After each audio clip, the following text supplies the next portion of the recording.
So for quite a while I've been in the habit of storing my tailstock accessories, chucks and running centres and the like, on the shelf on the splash guard on the back of the lathe. But I recently checked the alignment of the lathe bed and had a realisation that all of that weight on the back, cantilevered away from the centre line of the bed, was actually having a slight but measurable impact on the bed alignment. So I decided I'd better investigate and do something a bit better. So I put all the stuff that used to live in that shelf in a bucket and took it over to a weighing station. And 23 kilos, so it does really add up. Good day viewers, Alan here, welcome to my workshop. So today's project is going to be making a rack to store the tailstock tools. Such projects for me always start by looking in the scrap bin. In this case the scrap bin has provided some offcuts of some veranda posts, so that's what I'm going to use. Let's get straight into it. So this is a rather tricky cut to make. It's a compound angle, 15 degrees that way and 45 that way, and cutting it with a saw canted over, it's not the easiest cut I've ever made.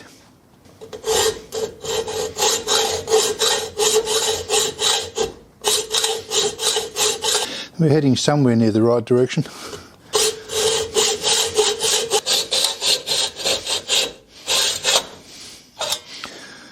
And on to the third side.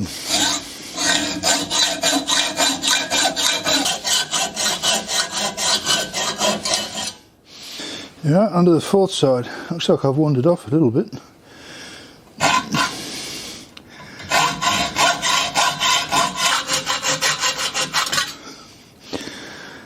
Right, I'll have to hope that I've stayed within the clean-up margin I've left myself, which is only about 1 millimetre.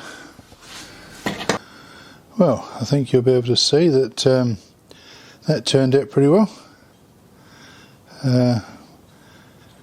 Managed to get the angles that I wanted. So I'll go and try it out in the job and see if it's actually the right length.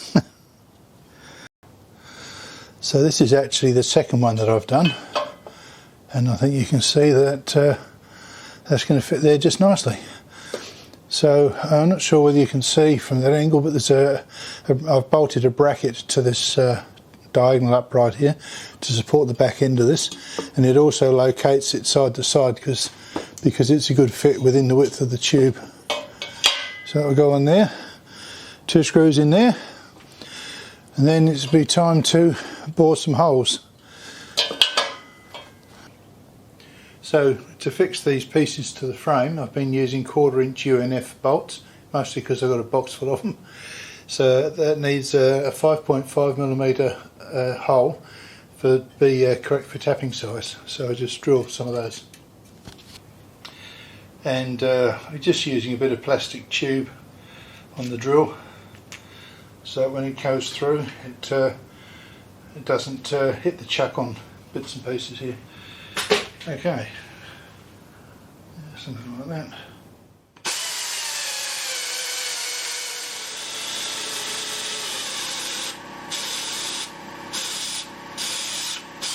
And you probably gathered from that drilling, this is quite thick, it's about 1/4 inch thick wall.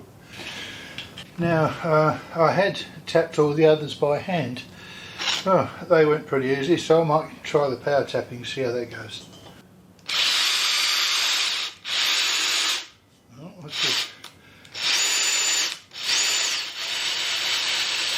That's pretty easy.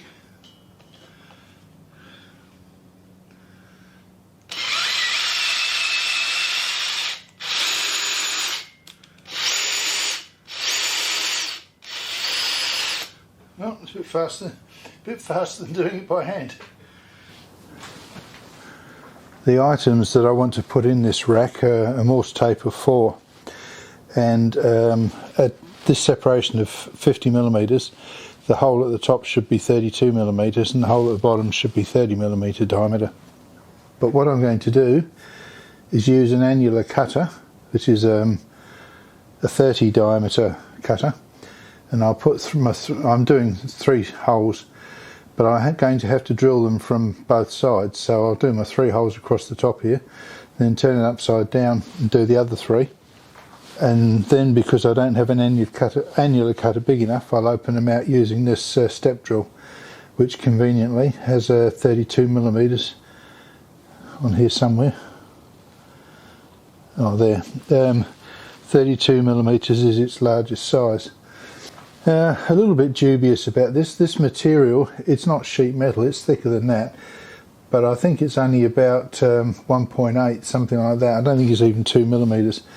So we'll have to see how this goes. It might not be that fantastic. Fingers crossed. Oh, we want to be super slow too.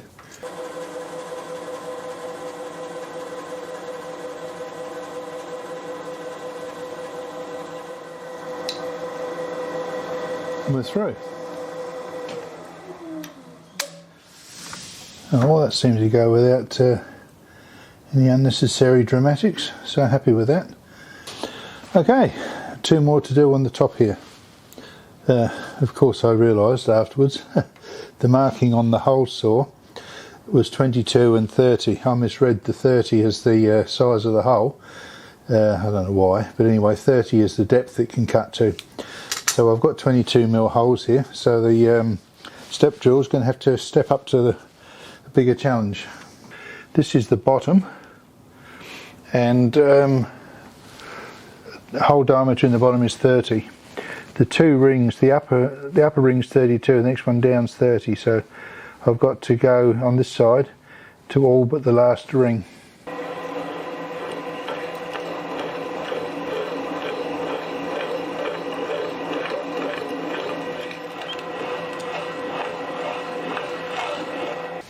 Okay, well that's that side finished.